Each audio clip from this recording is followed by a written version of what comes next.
क्या मुद्दे से भटक रहे हैं टाइगर? नहीं नहीं, अभी 32 तो कोई मुद्दा उतना बड़ा अभी है ही नहीं जा रहा। झारखंड के काफी लोकप्रिय चेहरा और युवा दिलों में राज करने वाले गिरिडीह लोकसभा JLKM प्रत्याशी यानी टाइगर जयराम महतो कहीं न कहीं मुद्दे से भटक रहे हैं। आपको बता दें, शुरुआत के दिनों में इनका मुद्दा कुछ और ही हुआ करते थे, लेकिन अब बिल्कुल मुद्दे से भटक चुके हैं। ये बात हम इसलिए बोल रहे हैं क्योंकि पहले से विधानसभा जाने की बात करते थे, यानी राजकीय मुद्दे को गंभीरता से लेते थे और प्रखर रहते थे। लेकिन अब इनकी गाड़ी ट्रैक बदल चुकी है।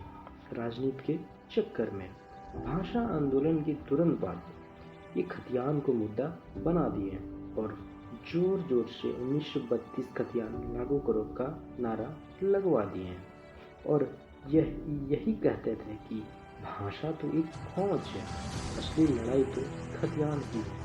शुरुआत के दिनों में राज्य के मुद्दे को काफ़ी गंभीरता पूर्वक लेते थे और राज्य की समस्याओं पर सवाल उठाते थे, लेकिन अब राज्य के मुद्दे पर चुप्पी साध बैठे हैं। शुरुआत दौर में से विधानसभा जाने की बात करते थे राज्य की समस्याओं को अवगत कराने को लेकर, लेकिन अब इनकी विधानसभा भी पसंद नहीं आने लगी झारखंड, इसलिए ये अब सीधे लोकसभा यानी दिल्ली जाने के बारे में सोच रहे हैं। इसी बात पर मेरा ये सवाल है कि क्या राज्य की जो समस्या थी उसमें कुछ सुधार हुआ? दूसरा सवाल मेरा यह है कि 1932 का खतियान लागू हो पाया? जिसमें जब कोई पत्रकार पूछ रहे थे 1932 के बारे में, तो उनका स्टेटमेंट अब बदल चुका है और ये कहने लगे कि 1932 तो कोई मुद्दा है ही नहीं। आइए हम क्लिप में दिखाते हैं। नाम पे दुकान सजा नहीं नहीं, अभी 32 तो कोई मुद्दा उतना बड़ा अभी है ही नहीं झारखंड में। 32 को अगर आप केवल मुद्दा मानते हैं, आखिर 32 क्यों मांग रहे थे? 32 के आधार पर स्थानीय नीति हो तो क्या अगर 32 लागू होता है तो क्या हमारे जमीन जंगल बच जाएंगे? 32 को समझिए, पूरे झारखंड की बात लोग समझ नहीं पाए। 1932 या फिर खतियान के आधार पर या जमीन रिकॉर्ड सर्विस सेटलमेंट के आधार पर एक स्थानीय नीति हो और उस स्थानीय नीति का प्रयोग हो नियोजन नीति में। जहाँ राज्य की जो समस्या है वो ठीक हो गई, क्या राज्य के मुद्दे केंद्र में सुनी जाएगी? क्योंकि राज्य के मुद्दे के लिए ही तो विधानसभा बनाया गया है। विधानसभा इसलिए ही इस लोकतंत्र में बनाया गया है ताकि राज्य की मसला को राज्य में सुलझा जाए और राज्य की नीति नियम राज्य सरकार ही बनाती है।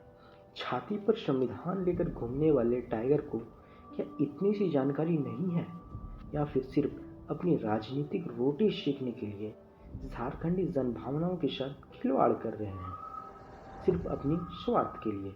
कहीं ना कहीं ये कहा जा सकता है आंदोलन को इन्होंने सबसे पहले अपनी ओर मोड़ लिया, फिर हुआ यूं, जल जंगल जमीन की बात करने लगे, खासकर खतियान जैसे को मुद्दे बनाया और उस मुद्दे पर अड़े रहते थे। लेकिन धीरे धीरे अब लोगों को राजनीति से जोड़ने लगे और अब टाइगर लोगों को जगाने नहीं बल्कि अपने वोट मांगने जाने लगे और वोट की अपील करने लगे।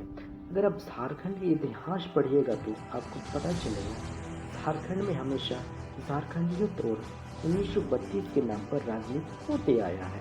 वहीं राजनीति फिर से टाइगर ने बहुत सोच समझकर अपनाया है। झारखंड में हमेशा यही होते आया है, हमेशा झारखंडी जनभावनाओं के साथ खिलवाड़ कर लोग नेता बन जाते हैं, फिर राज्य की समस्या जस की तस रह जाती है।